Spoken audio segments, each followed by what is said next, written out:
Welcome back everyone to my channel Taj HH Online Classes. I am Yasmin Taj. ಈ ವಿಡಿಯೋದಲ್ಲಿ ನಾನು choice based credit system CBCS ಅಂತ ಏನು ಕೇಳಿದ್ದೀರಾ, choice based credit system ಇದ್ರ ಬಗ್ಗೆ ಡಿಸ್ಕಸ್ ಮಾಡ್ತೀನಿ. ಸೊ ಇದು ತುಂಬ ಇಂಪಾರ್ಟೆಂಟ್. ನೀವು ನೋಡಿರ್ತೀರ CBS ಸ್ಕೀಮ್ ಅಂತ, ಈವನ್ NEP SEP ನಲ್ಲೂ ಕೂಡ ಇದೆ ಅದು. ಸೊ ಇಲ್ಲಿ CBCS ಸ್ಕೀಮ್ ಅನ್ನುವಂಥದ್ದು ಏನು ಮಾಡುತ್ತೆ ಅಂದರೆ ಫ್ಲೆಕ್ಸಿಬಿಲಿಟಿ ಆ್ಯಂಡ್ ಲರ್ನರ್ ಸೆಂಟರ್ಡ್ ಎಜುಕೇಷನನ್ನು ಪ್ರೊವೈಡ್ ಮಾಡುವಂಥದ್ದು ಇದರ ಮೇಜರ್ ಆಬ್ಜೆಕ್ಟಿವ್ ಆಗಿರುತ್ತೆ. ಇಲ್ಲಿ ಏನಾಗುತ್ತೆ ಅಂದರೆ ಗ್ರೇಡ್ಸ್ ಅಂತ ಯೂಸ್ ಮಾಡ್ತಾರೆ. And also choice of subjects.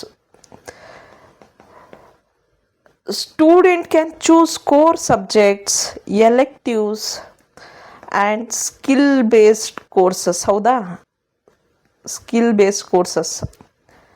ಸ್ಟೂಡೆಂಟ್ಸಿಗೆ core subject, non core subjects ಅಂತ ಇರುತ್ತೆ, ಎಲೆಕ್ಟಿವ್ಸ್ ಅಂತ ಇರುತ್ತೆ, ಸ್ಕಿಲ್ ಬೇಸ್ಡ್ ಕೋರ್ಸಸ್ ಇರುತ್ತೆ. ಇದೆಲ್ಲ ಚಾಯ್ಸ್ ಬೇಸ್ಡ್ ಕ್ರೆಡಿಟ್ ಸಿಸ್ಟಮಿನ ಒಂದು ಫೀಚರ್ಸ್.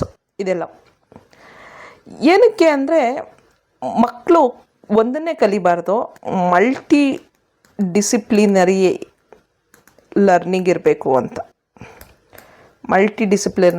ಇರಬೇಕು. ಲರ್ನರ್ಗೆ ಆಟೋನಮಿ ಕೊಡಬೇಕು, ಅಥಾರಿಟಿ ಅವ್ರ ಕೈಗೆ ಕೊಡಬೇಕು. ಅಂದರೆ ಅವರು ಪರವಾಗಿರಬೇಕು ಲರ್ನಿಂಗ್ ಎಜುಕೇಷನ್ ಅನ್ನೋದು. ಆಮೇಲೆ ಔಟ್ಕಮ್ ಬೇಸ್ಡ್ ಲರ್ನಿಂಗ್ ಅಂತ ಏನು ಹೇಳ್ತೀವಿ, ಅಥವಾ ಎಜುಕೇಷನ್ ಜೊತೆಗೆ ಕಂಟಿನ್ಯೂಸ್ ಇವ್ಯಾಲ್ಯೂಯೇಷನನ್ನು ಎನ್ಕರೇಜ್ ಮಾಡಬೇಕು ಅಂತ. ಈಗ new education policy NEP 2020ನಲ್ಲಿ SEP ಈಗ ಬಂದಿದೆಯಲ್ಲ 2024 ಅನಿಸುತ್ತೆ, ಅದರಲ್ಲೆಲ್ಲ ಇದೆ. ಅದ್ರ ಜೊತೆ ಅಕಾಡೆಮಿಕ್ ಬ್ಯಾಂಕ್ ಆಫ್ ಕ್ರೆಡಿಟ್ಸ್ ಅಂತ ಇದೆ.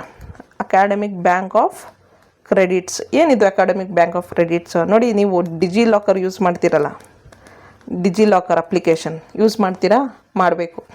ಡಿಜಿಲಾಕರ್ ಅಪ್ಲಿಕೇಶನ್ನ ಡೌನ್ಲೋಡ್ ಮಾಡಿಕೊಂಡು ಅದರಲ್ಲಿ ನೀವು ನಿಮ್ಮ Aadhaar card, phone number use ಮಾಡ್ಕೊಂಡು ರಿಜಿಸ್ಟರ್ ಮಾಡ್ಕೊಳ್ತೀರಾ. ಅದರಲ್ಲಿ ನಿಮ್ಮ ಎಲ್ಲ ಡಾಕ್ಯುಮೆಂಟ್ಸ್, ನಿಮಗೆ ಜಸ್ಟ್ ರಿಜಿಸ್ಟ್ರೇಷನ್ ನಂಬರ್, ಈಗ SLC ಮಾರ್ಕ್ಸ್ ಕಾರ್ಡು, ಅದ್ರ ರಿಜಿಸ್ಟ್ರೇಷನ್ ನಂಬರು, ಯೂನಿವರ್ಸಿಟಿ ಡೀಟೇಲ್ಸ್ ಎಲ್ಲ ಕೊಟ್ಬಿಟ್ರೆ ಆಟೋಮೆಟಿಕ್ಕಾಗಿ ಫೆಚ್ ಮಾಡಿಬಿಡುತ್ತೆ.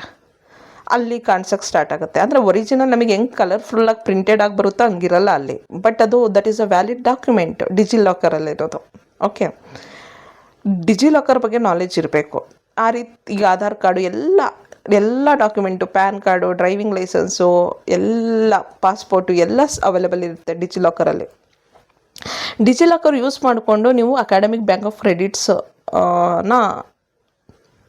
ಓಪನ್ ಮಾಡ್ಬೋದು. ಅಕಾಡೆಮಿಕ್ ಬ್ಯಾಂಕ್ ಆಫ್ ಕ್ರೆಡಿಟ್ಸ್ಗೆ ಒಂದು ID ಕ್ರಿಯೇಟ್ ಆಗುತ್ತೆ.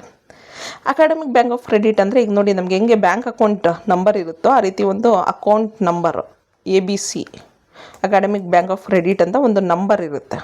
ಓಕೆ, ಆ ನಂಬರು ಅದರಲ್ಲಿ ಈಗ ನಾನೇನಾದರೂ ಒಂದು ಕೋರ್ಸ್ ಮಾಡಿದೆ, ಸ್ವಯಂ ಪೋರ್ಟಲಲ್ಲಿ ನಾನೊಂದು ಕೋರ್ಸ್ ಮಾಡಿದೆ, ಅದಕ್ಕೆ ಒಂದು 4 ಕ್ರೆಡಿಟ್ಸ್ ಬಂತು ನನಗೆ. ಅಂದರೆ ಅದ್ರದ್ದು ರಿಜಿಸ್ಟ್ರೇಷನ್ ನಂಬರು ಅದು ಇದು ಏನೇನು ಇರುತ್ತೆ ಡೀಟೇಲ್ಸ್ ಅದರಲ್ಲಿ ಹಾಕಿದ್ರೆ ಆ 4 ಕ್ರೆಡಿಟ್ಸ್ ಹೋಗಿ ಆ ಕೋರ್ಸಿಗೆ ಇರುತ್ತೆ. ಆ ಕ್ರೆಡಿಟ್ಸನ್ನ ನಾನು ಯಾವುದಕ್ಕೆ ಬೇಕಾದರೂ ಯೂಸ್ ಮಾಡ್ಕೊಳ್ಬೋದು. ಈಗ ನಾವೇನು ಅಬ್ಸರ್ವ್ ಮಾಡ್ತೀವಿ, ಈಗ ಒಂದು ಕ್ಲಾಸ್ ರೂಮ್ ಇನ್ನೂ ಬೆಸ್ಟಾಗಿ ಹೇಳಬೇಕು ಅಂದರೆ ಫಸ್ಟ್ ಸೆಮಿಸ್ಟರ್ ಅಂತ ಅಂದ್ಕೊಳ್ಳೋಣ. ನಾನು BBA ಪಾಠ ಮಾಡೋದ್ರಿಂದ ಅವ್ರಿಗೆ ಪ್ರಿನ್ಸಿಪಲ್ಸ್ ಆಫ್ ಮ್ಯಾನೇಜ್ಮೆಂಟ್ ಅಂತ ಸಬ್ಜೆಕ್ಟ್ ಇದೆ, ಅದಕ್ಕೆ 3 ಕ್ರೆಡಿಟ್ಸ್ ಏನೋ. ಓಕೆ, ಆಮೇಲೆ MABD market analysis and business decision ಅಂತ ಇದೆ, ಅದಕ್ಕೆ 3 ಕ್ರೆಡಿಟ್ಸು. ಇದೆಲ್ಲ ಕೋರ್ ಸಬ್ಜೆಕ್ಟ್ಸು. ಓಕೆ, ಆಮೇಲೆ FA ಫೈನಾನ್ಷಿಯಲ್ ಅಕೌಂಟಿಂಗ್ ಇದೆ, ಅದಕ್ಕೆ 3 ಕ್ರೆಡಿಟ್ಸು. ಆಮೇಲೆ ಸ್ಟ್ಯಾಟಿಸ್ಟಿಕ್ಸ್ ಇದೆ, SBD statistics for business decision, ಅದಕ್ಕೆ 3 ಕ್ರೆಡಿಟ್ಸು. ಈ ರೀತಿ. ಆಮೇಲೆ ಕನ್ನಡ ಲ್ಯಾಂಗ್ವೇಜಿಗೆ 3 ಕ್ರೆಡಿಟ್ಸು, ಇನ್ನೊಂದು ಸೆಕೆಂಡ್ ಲ್ಯಾಂಗ್ವೇಜಿಗೆ 3 ಕ್ರೆಡಿಟ್ಸು. ಆಮೇಲೆ ನಾನ್ ಕೋರ್ ಸಬ್ಜೆಕ್ಟ್ಸ್ ಇರುತ್ತಲ್ಲ, ಲೈಕ್ ಕಾನ್ಸ್ಟಿಟ್ಯೂಷನಲ್ ವ್ಯಾಲ್ಯೂಸ್, ಅದಕ್ಕೆ 2 ಕ್ರೆಡಿಟ್ಸು. EVS ಅದಕ್ಕೆ 2 ಕ್ರೆಡಿಟ್ಸು. ಈ ರೀತಿ ಕ್ರೆಡಿಟ್ಸ್ ಕೊಟ್ಟಿರ್ತಾರೆ. ಈಗ ಆ ಸ್ಟೂಡೆಂಟು ಆ ಸಬ್ಜೆಕ್ಟ್ನ ಪಾಸ್ ಆದಂಗೆ ಆ ಕ್ರೆಡಿಟ್ಸು ಆ ಸ್ಟೂಡೆಂಟಿಗೆ ಸಿಗುತ್ತೆ.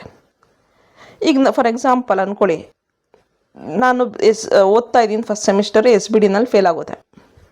ಈಗ ನಾನೆಲ್ಲೋ ಸ್ವಯಮಲ್ಲಿ ಹೋಗಿ ಸ್ಟ್ಯಾಟಿಸ್ಟಿಕ್ಸ್ ಕೋರ್ಸ್ ಮಾಡಿ ಅದೇ ಅಟ್ಲೀಸ್ಟ್ 3 ಕ್ರೆಡಿಟ್ಸ್ 4 ಕ್ರೆಡಿಟ್ಸ್ ಇರೋದು ಸ್ಟ್ಯಾಟಿಸ್ಟಿಕ್ಸ್ ಕೋರ್ಸ್ ಮಾಡಿ ಟೆಸ್ಟ್ ಬರೆದು ಎಕ್ಸಾಮ್ ಪಾಸ್ ಮಾಡ್ಕೊಂಡು ಬಂದರೆ ಈ ಕೋರ್ಸಲ್ಲಿ ಬಂದಿರುವಂಥ ಕ್ರೆಡಿಟ್ಸ್ನ ನಾನು ಇಲ್ಲಿ ಟ್ರಾನ್ಸ್ಫರ್ ಮಾಡ್ಕೊಳ್ಬೋದು. ಇದು ಕ್ರೆಡಿಟ್ಸ್ನ ಬೆನಿಫಿಟ್ಟು. ಇಲ್ಲೇನಾಗುತ್ತಂದರೆ ಸ್ಟೂಡೆಂಟ್ಸ್ ಇಂಟರ್ನ್ಯಾಷನಲಿ ಒಂದು ಕಡೆಯಿಂದ ಇನ್ನೊಂದು ಕಡೆ ಓದಕ್ಕೆ ಹೋದಾಗ ಅವರಿಗೆ ಬೆನಿಫಿಟ್ ಆಗಲಿ ಅನ್ನೋ ಪರ್ಪೋಸಿಗೋಸ್ಕರ ಇದು ಚಾಯ್ಸ್ ಬೇಸ್ಡ್ ಕ್ರೆಡಿಟ್ ಸಿಸ್ಟಮ್ ಅಂತ ಮಾಡಿದ್ದಾರೆ. ಎಲ್ಲ ಕ್ರೆಡಿಟ್ಸು ನಿಮ್ಮ ಅಕಾಡೆಮಿಕ್ ಬ್ಯಾಂಕ್ ಆಫ್ ಕ್ರೆಡಿಟ್ಸ್ ಅನ್ನುವಂಥ ಒಂದು ನಂಬರ್ ಇರುತ್ತಲ್ಲ, ಅಕೌಂಟ್ ನಂಬರ್ ಇರುತ್ತಲ್ಲ, ಅದರಲ್ಲಿ ಸೇವ್ ಆಗುತ್ತೆ. ಯೂಶ್ವಲಿ ಔಟ್ಸೈಡಿಂದ ಮಾಡಿರುವಂಥ ಸರ್ಟಿಫಿಕೇಟ್ ಕೋರ್ಸಸ್ ಇದ್ದರೆ ಅದಕ್ಕೆ 1 ಇಯರ್ವರೆಗೂ ಕ್ರೆಡಿಟ್ ವ್ಯಾಲಿಡಿಟಿ ಇರುತ್ತೆ. ಇನ್ನು ನಾವು ಡಿಗ್ರಿ ಮಾಡಿರೋದಕ್ಕೆಲ್ಲ ಲೈಫ್ ಟೈಮ್ ವ್ಯಾಲಿಡಿಟಿ ಇರುತ್ತೆ ಕ್ರೆಡಿಟ್ಟು. ಓಕೆ, ಇಷ್ಟು ಚಾಯ್ಸ್ ಬೇಸ್ಡ್ ಕ್ರೆಡಿಟ್ ಸಿಸ್ಟಮ್ ಬಗ್ಗೆ ನೆಕ್ಸ್ಟ್ ವಿಡಿಯೋದಲ್ಲಿ ನಾನು computer based testing and innovation in evaluation ಅದ್ರ ಬಗ್ಗೆ ಮಾತಾಡ್ತೀನಿ. Thank you.